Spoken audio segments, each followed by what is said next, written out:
오늘은 하늘로부터 온 권위, 하늘로부터 온 권위라는 제목으로 말씀의 은혜를 나누겠습니다. 오늘의 말씀 주제는 권위예요. 권위. 우리가 또 좀 익숙지 않은 단어긴 하죠.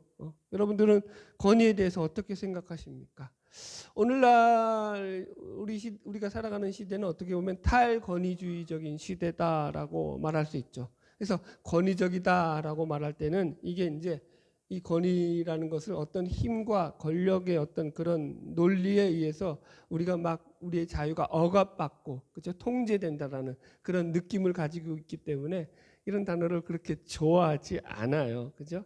일례로 우리 사회 속에서도 이 권위에 대한 반감적인 그런 표현으로 쓰여지는 단어 중에 하나가 꼰대라는 단어가 있죠. 꼰대. 여러분 아시죠? 꼰대가 무슨 말인지. 예. 이 꼰대라는 것은요, 이제 자신의 경험이나 생각을 이제 일반화해가지고 아랫 사람들한테 그 생각을 강요하는 것을 이제 빗대어서 부르는 그런 표현이거든요. 전상진이라고 하는 서강대 사회학과 교수가요, 이 꼰대라는 말을 갖다가 이렇게 풀었어요. 이 말은 권위주의적 서열 문화, 군대를 연상케 하는 상명하복 강요 문화에 대한 비판적 정서가 깔려 있는 표현이다라고 말입니다. 그래서 오늘날 우리 시대에는 이 권위라는 것에 대해서 그런 좋은 느낌을 받고 있지는 않아요. 그럼 과연 성경은 이 권위를 뭐라고 말하고 있냐라는 거죠. 오늘 본문에서도 이제 대제사장들과 백성들의 장로들이 예수님께 나와서 그 권위에 대해서 물음으로 인해서 이제 오늘 본문의 내용이 전개가 되고 있거든요. 여러분, 이들이 예수님에게 나와서 내가 무슨 권위로 이런 일을 하느냐라고 묻고 있어요. 그러면서 이제 이 권위에 대한 논쟁의 시발점이 되고 있거든요. 사실 오늘 본문의 내용은요, 전체가 이게 32절까지 쭉 이어지는 내용인데, 이게 권위라는 주제가 제가 공부하고 이제 말씀을 준비하는데 너무 방대한 거예요. 사실은 너무 많았어요. 제가 한 번에 다 소화하기는. 그래가지고 이걸 잘랐어요. 27절까지. 그래서 이번 주에 한 부분 다루고 또 다음 주에 이 권위에 대해서 또 한 부분을 다루려고 합니다. 내용이 많다라는 것은요, 그러니까 전통적으로 그러니까 이 권위를 강의하거나 설교했던 목사님들의 자료들도 많았다라는 거고요. 교회사적인 자료들도 많았다는 얘기잖아요. 그렇다라는 것은 이게 중요하다는 거예요? 안 중요하다는 거예요? 중요하다는 거죠. 그러니까 우리 잘 배워야겠죠. 오늘도 말씀을 통해서 주의 은혜가 함께하기를 축원합니다. 여러분, 우리 신자들의 신앙에 있어서 이 권위의 문제가요 매우 중요합니다. 왜냐하면 이 권위의 문제는 세상만이 아니라 오늘날 교회 안에서도 그 능력을 찾아보기 힘들 만큼 점점 약화되어 가고 있기 때문이거든요. 최근에 제가 미국 연합 감리교회에서 벌어졌던 한 사건을 갖다가 소개하면서 말씀을 나누려고 해요. 최근에 한인들이 모이는 이게 미국 연합 감리교회의 예배 시간에 벌어졌던 일이에요. 이 사건은 실제로 벌어졌던 일이에요. 그러니까 이 미국에서 침례교단과 함께 이 감리교단은 가장 큰 두 대표적인 메이저 교단이거든요. 가장 교인도 많고 교수도 큰 그런 교단이에요. 근데 하여튼 한인들이 모여서 이렇게 한인 감리교회예요. 그러니까 그런데 이제 미국 연합 감리교회에 속해 있는 거죠, UMC에.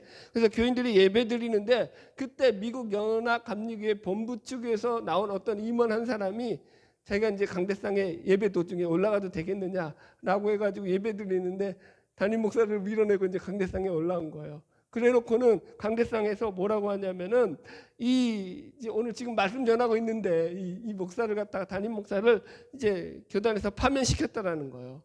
그리고 다음 주부터는 새로운 목사가 와서 이제 이 교회를 치리할 거다. 그렇게 이제 광고를 한 거예요. 예배 도중에 그것도 여러분들. 왜 그러면 파면을 시켰느냐? 이 한인 목사님이 동성애 결혼을 반대했다는 이유 때문이에요. 올해 이제 드디어 이 UMC에서 미국 연합 감리교회에서 동성애 목사의 안수를 갖다가 이게 통과됐어요, 법적으로. 그래서 동성애 결혼도 합법적으로 이제 이 교리적으로 이 교단에서 이제는 합법화됐어요. 그게 교리예요. 교리로 돼 버렸어요. 그러니까 이제 어떻게 되는 거예요? 동성애를 반대하면은요, 뭐가 되는 거예요? 교단의 교리를 반대하는 게 되는 거예요. 교리를 반대하면 어떻게 되죠? 예, 파면시킬 수 있는 근거가 되는 거죠. 그래서 그런 일들을 벌인 거예요. 근데 우리 대부분 한인교회죠. 우리 한국 목사님들은 다 동성애를 반대할 거 아니에요. 그러니까 지금 아주 이것으로 인해서 지금 시끄럽다라고 해요. 문제가 많다고요. 그러니까 사실은 이런 것도요, 교단의 권위가 말씀의 권위 위에 서버린 거죠. 교단의 권위가. 그럼 말씀이 높아요? 교단이 높아요? 말씀이 당연히 높아야 되죠. 여러분 창세기 19장에 나오는 소돔과 고모라의 멸망이라든가 레위기 20장이라든가 로마서 1장에서도 보면은 여러분 이 동성애가 분명하게 하나님께서 가증히 여기는 죄 가운데 하나다라고 우리는 말씀을 통해서 배우고 알고 있습니다. 그런데 이 UMC가 그죠? 미국 연합 감리교회 교단이 이걸 갖다가 인정하지 않았다라는 거예요. 그러니까 하나님의 말씀보다 그 시대에 흘러가고 있는 시대 사조죠. 인간의 이성과 인간의 논리에 더 권위를 두고 하나님의 권위를 갖다가 무시해 버린 거죠. 그래서 로이드 존스 목사님이 쓴 권위라는 책에 보면은요, 그분이 이 오늘날 시대에 대해서 걱정하는 세 가지 권위의 이 약화에 대해서 얘기하는데 그게 이제 이 말씀의 권위, 예수님의 권위, 성령의 권위 이런 것들이 지금 그 권위를 잃어가고 있다라고 경고하셨던 내용이 나오는데 이 시대가 이제 점점 그런 시대로 가고 있는 거예요. 그래서 여러분 우리가 이 권위에 대해서 잘 배워야 할 줄로 믿습니다. 자, 우리 이제 말씀을 본문을 들어가면서 시작해 보겠습니다. 여기 마태복음 21장 23절을 같이 읽어볼까요? 같이 읽겠습니다. 시작.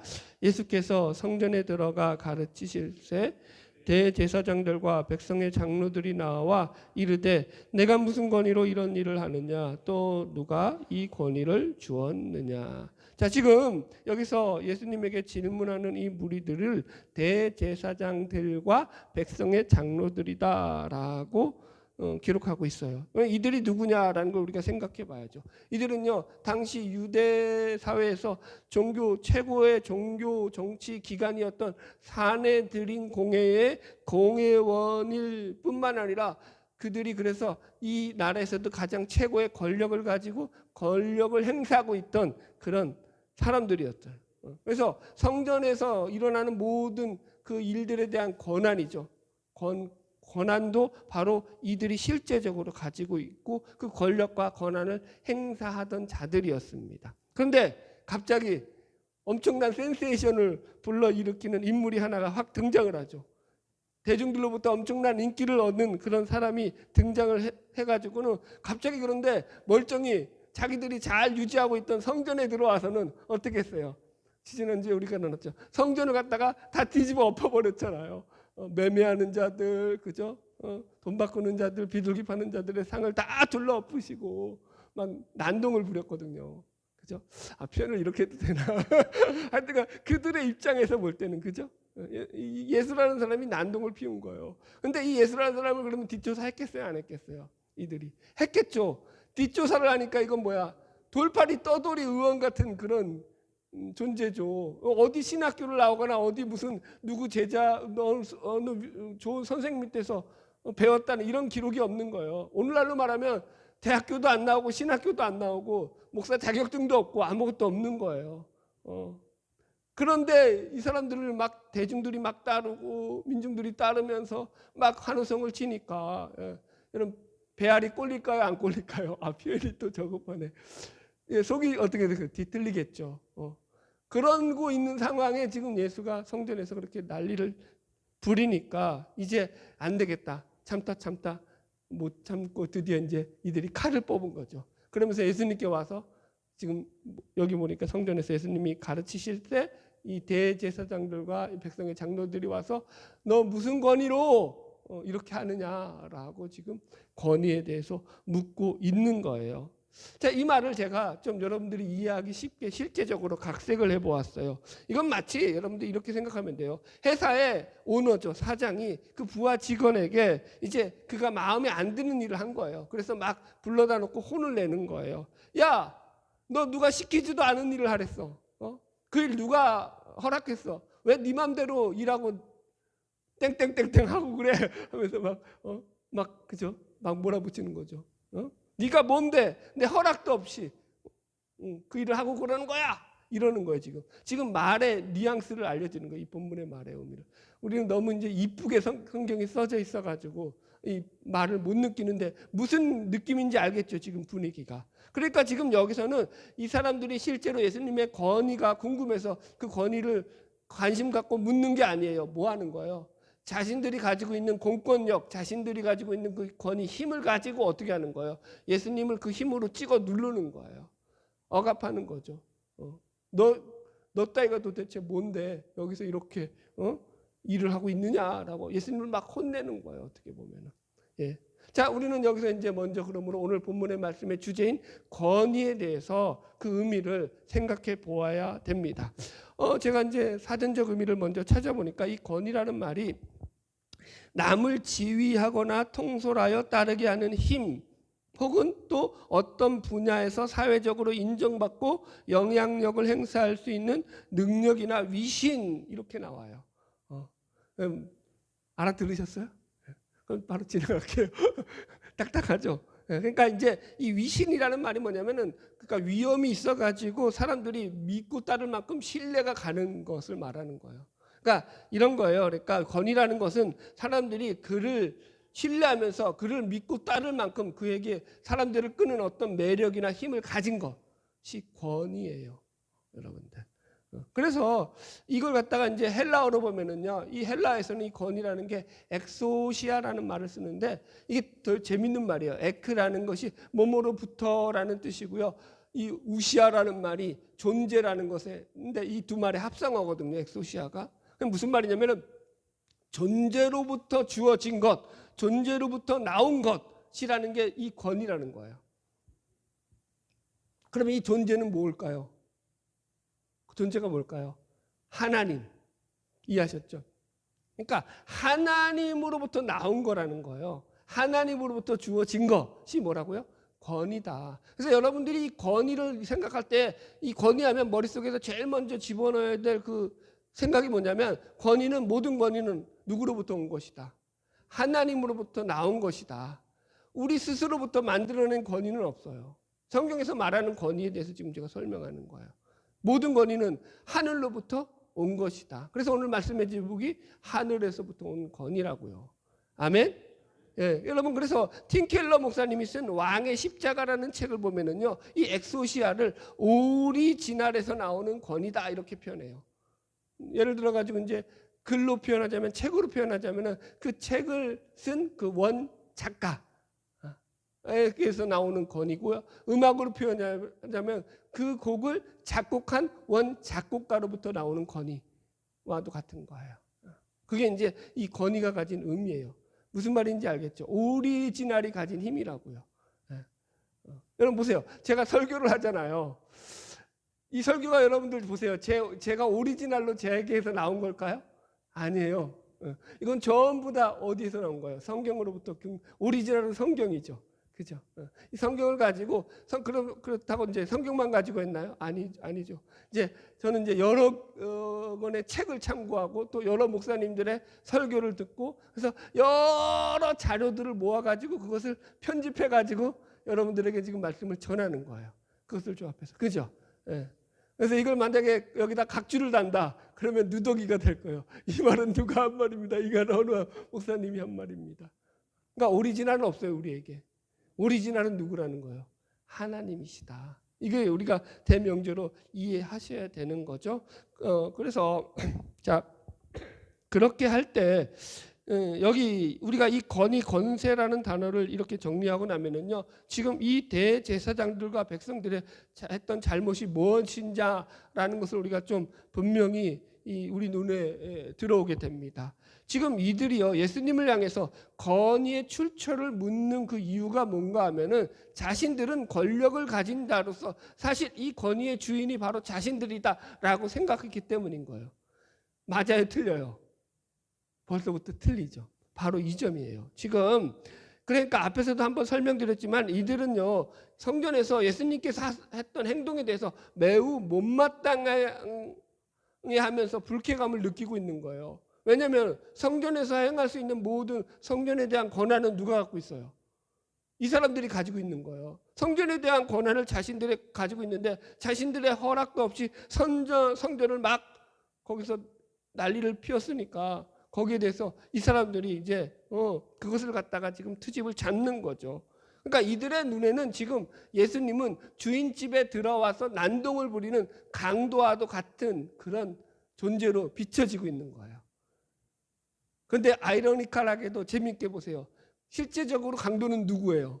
이 사람들이에요? 예수님이에요? 이 대제사장들과 이 장로들이 강도죠. 그죠? 그죠? 예수님께서 그래서 성전에서 뭐라고 했어요? 너희들 내 아버지 집, 기도하는 이 집을 강도의 소굴로 만들고 있다 라고 말했죠. 그 강도가 누구예요? 바로 이 사람들이죠. 여러분들. 여러분, 그러면 우리가 이제 물어야죠. 이 사람들은요, 유대 나라에서도 최고의 종교 지도자였다고요. 한마디로 말하면은 누구보다도 하나님을 잘 믿고 있다라고 사람들로부터 그렇게 평가받고 있던 자들이었다라는 거죠. 그런데 왜 이런 잘못을 저지르냐라는 거예요. 저는 그래서 여기에 대한 답을 이렇게 먼저 첫 번째로 잡았는데 뭐냐면 지금 이들이 하나님이 주신 권위를 자신들의 탐욕과 욕망을 채우는 권력의 수단으로 악용했기 때문이라는 거예요. 한번 말하면 못 알아듣죠. 그러니까 이거예요. 그러니까 우리가 권위와 권력을 혼동하지 말아야 된다는 거예요. 권위와 권력. 이게 혼동되면 안 돼요. 이게 같은 말이 아니라는 거예요. 엑소시아 권위라는 것은요, 이게 권세 혹은 권한이라는 말로 성경에서도 번역되거든요. 그러니까 이게 권력과 많이 혼동되어서 쓰인단 말이에요. 우리도 그래서 착각을 하죠. 이 권세라는 건 보통 어떤 의미로 가지고 있냐면은 우리가 세도를 부린다고 하잖아요. 이게 마치 힘과 권력과 구분 없이 권세와 권력이 쓰이다 보니까 이 말을 권위라는 말을 권세라고도 되게 많이 번역해놨거든요. 성경에서. 그러다 보니까 이게 권위가 곧 권력이구나라고 착각을 하게 만든다는 거예요. 여러분, 성경에서 말씀하고 있는 권위는 그런데 그런 게 아니라는 거죠. 권위는 자기가 가진 그런 어떤 권력과 힘을 이용해서 다른 사람을 억압하고 통제하는 것이 아니에요. 권력은 그거잖아요. 그죠? 하나님이 세운 사람들에게 권위를 주십니다만 그렇다고 이것이 다른 사람을 힘으로 통제할 수 있는 권력을 주었다라는 건 아니라고요. 보세요. 그 당시 많은 군중들이 예수님을 따랐어요. 예수님을 따른 이유가 예수님이 가지신 사람들을 끌어들이는 이 권위 때문이에요? 아니면은 그가 가진 어떤 세상적인 어떤 외부적인 힘과 지위 같은 권력 때문인 거예요? 권력이 아니죠. 권위 때문에 예수님을 따른 거죠. 그죠? 여러분들. 그래서 문제는 이런 거예요. 오늘날에도 종교 지도자들 가운데 많은 이들이 자신들이 하나님께서 그에게 허락해 주신 이 권위를 가지고 그것을 마치 권력처럼 사용하고 있는 거예요. 이게 문제라는 거죠. 여기서 잠깐 제가 이제 목사가 가진 이 권위에 대해서 잠깐 설명을 드리려고 해요. 물론 교리적인 측면에서는 목사는요, 교회의 모든 행정과 영적 지도자로서 책임을 가져요. 모든 행정의 총책임자고 영적 지도자예요.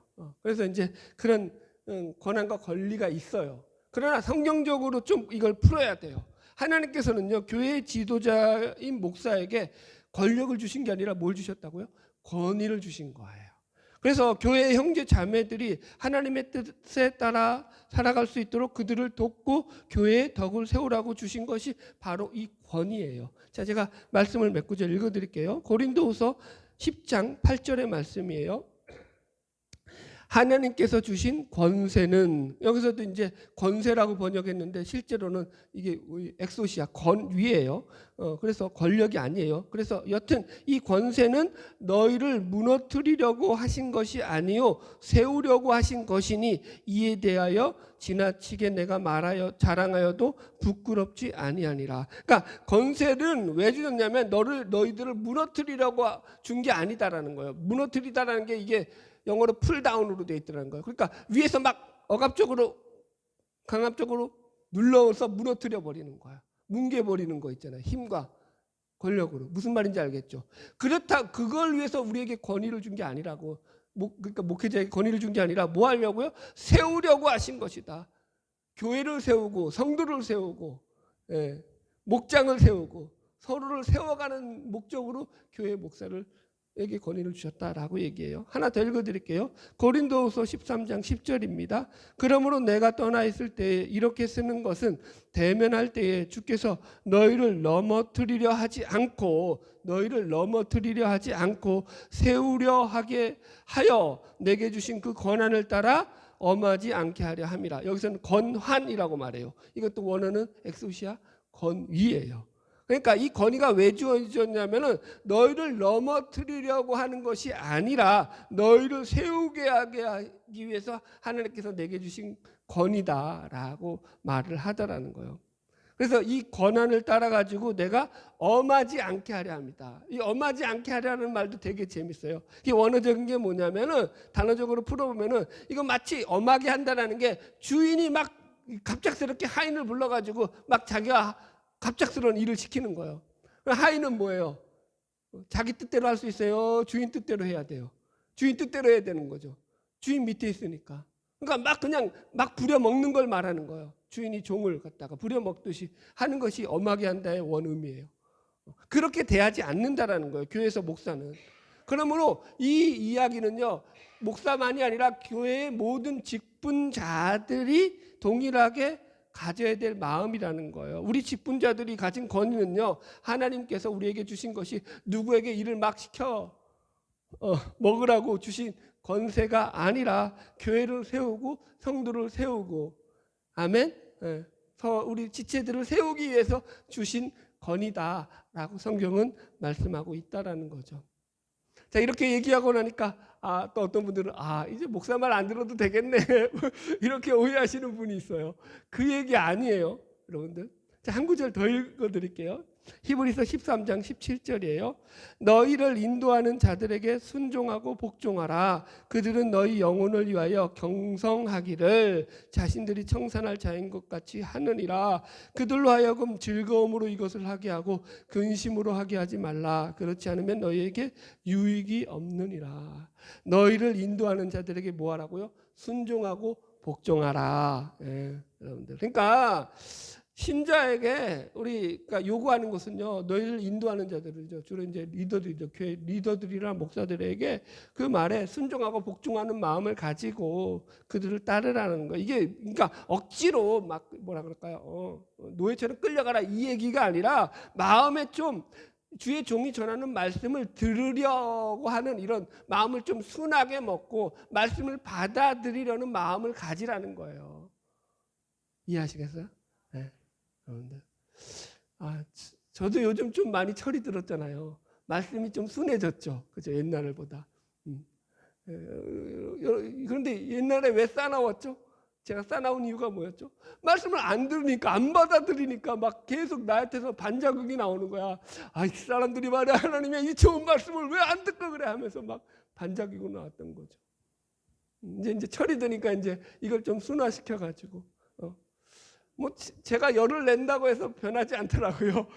제가 열 낼 필요가 없더라고요. 그냥 하나님의 말씀을 알려드리고 전해드리는 거예요.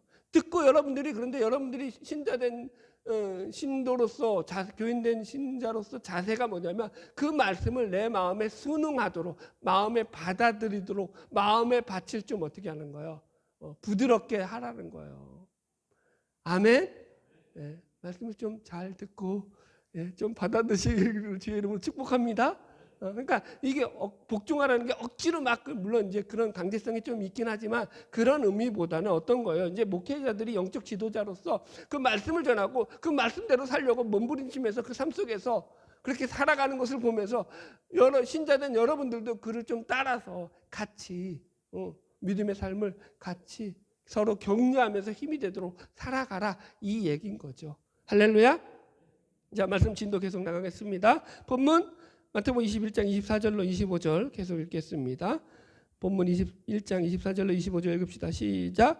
예수께서 대답하시되 나도 한 말을 너희에게 물으리니 너희가 대답하면 나도 무슨 권위로 이런 일을 하는지 이르리라. 요한의 세례가 어디로부터 왔느냐? 하늘로부터냐 사람으로부터냐?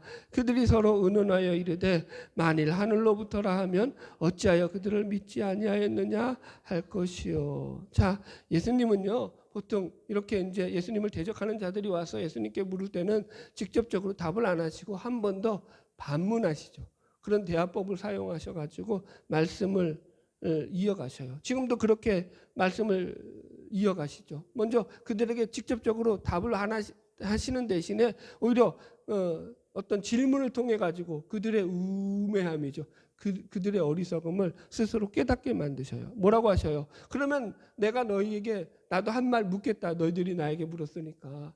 요한의 세례가 어디로부터 왔느냐? 하늘로부터냐? 사람으로부터냐? 라고 물으십니다. 그러니까 이 질문의 요지는 뭐냐면 지금 예수님에게 권위를 가지고 예수님의 권위에 대해서 태클을 걸고 있는 이들을 향해 가지고 권위의 본질, 권위의 근원이 무엇인지를 지금 예수님께서 이 질문을 통해서 밝히 드러내시는 거예요. 권위의 본질, 권위의 근원에 대해서요. 보세요. 지금 요한의 세례가 하늘로부터냐 사람으로부터냐라고 이렇게 물으시는 예수님의 질문 속에서 여기 본문을 보면은 이 사람들이 그것을 가지고 서로 의논했다라고 나오잖아요. 이 사람들이. 네. 왜 의논하죠? 답을 알면 의논해요, 안 해요? 안 하죠. 의논을 했다는 건 답을 알았다는 거예요, 몰랐다는 거예요? 몰랐다는 거예요. 지금 이들은요, 사실은 이 권위에 대해서는 자기들이 최고의 권위자들이다. 이들은요, 지금 성전의 주인이라고 지들이 생각하고 있는 자들이에요. 모든 권한을 가진 자들로서 권위에 있어서만은 우리가 전문가들이야 라고 생각했던 자들이에요. 사실은 권위가 아니라 권력이겠죠. 권력의 전문가들이겠죠. 그러니까 권위에 대해서는 알고 있었다는 걸 몰랐다는 거예요. 아무것도 모르고 있었다는 거죠. 그러니까 의논을 한 거죠.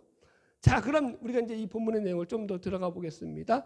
보세요. 지금 이 질문은 예수님께서 세례 요한을 이 권위를 물으시는 것이 무슨 이게 뭐 세례 요한의 권위를 갖다가 뭐 설명하시기 위해서 그런 것이 아니라 이 예수님이 가지신 권위와 세례 요한이 가진 이 권위, 세례 요한의 세례가 가진 권위의 연결성을 갖다가 지금 설명하시기 위해서 이렇게 표현하시는 거거든요. 그러니까 세례 요한의 사역 속에서 세례 요한은요 늘 그가 사역 가운데 선포한 메시지가 뭐였죠? 나는 오실 메시아의 길을 예비하러 온 자다. 그죠?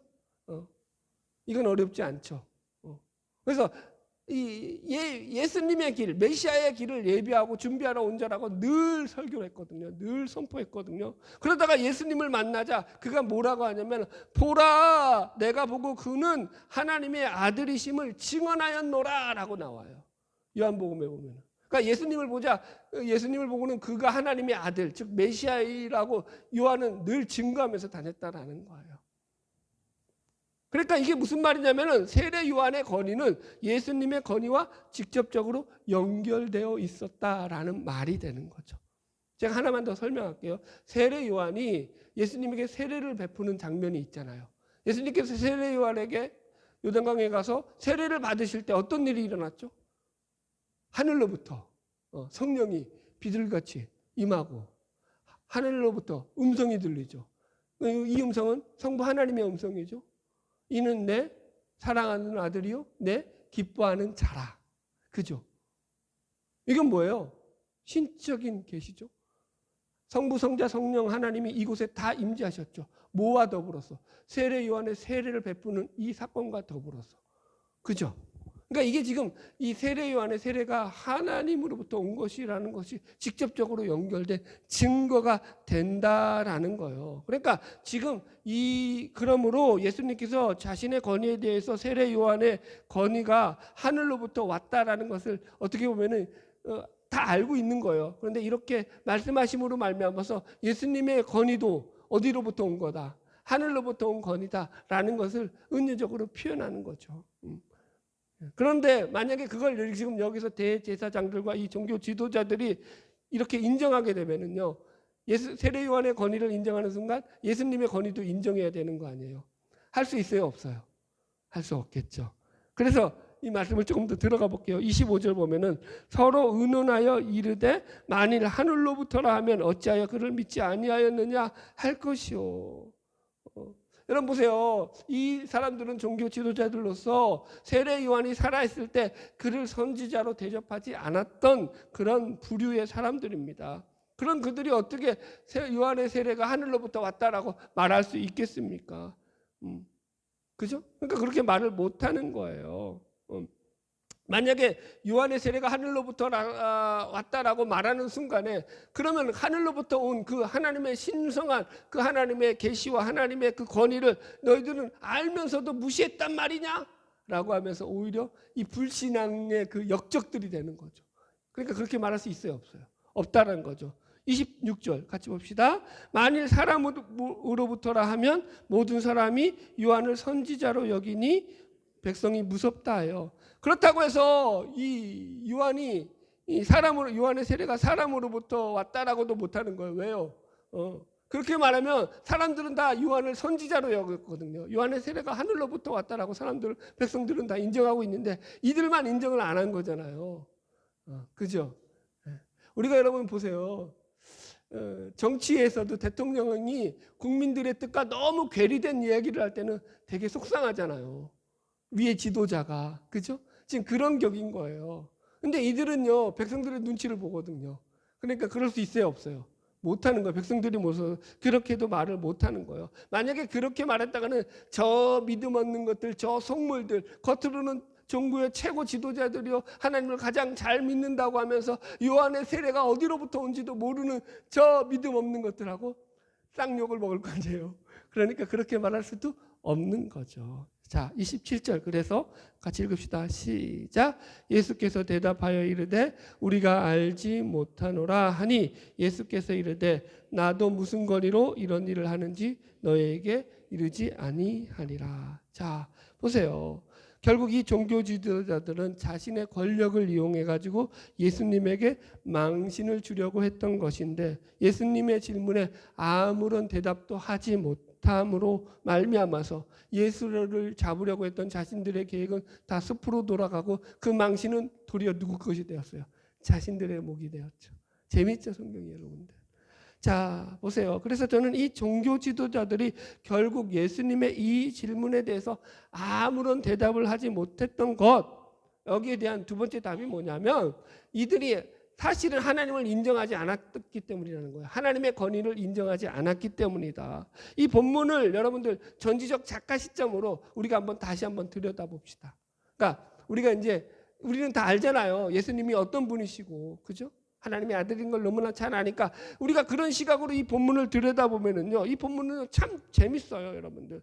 보세요. 지금 이 사건은 그렇게 볼 때 어떤 사건이 되냐면 권위의 주인이시고 권위의 주권자이신 모든 권세의 주인이신 하나님 앞에서 일개 피조물에 불과한 인간들이 나와가지고는 자신들이 가진 그 아주 알량한 권세, 권력을 가지고 하나님의 권위를 무시하고 하나님을 조롱하려 했던 그 사건이라는 거예요.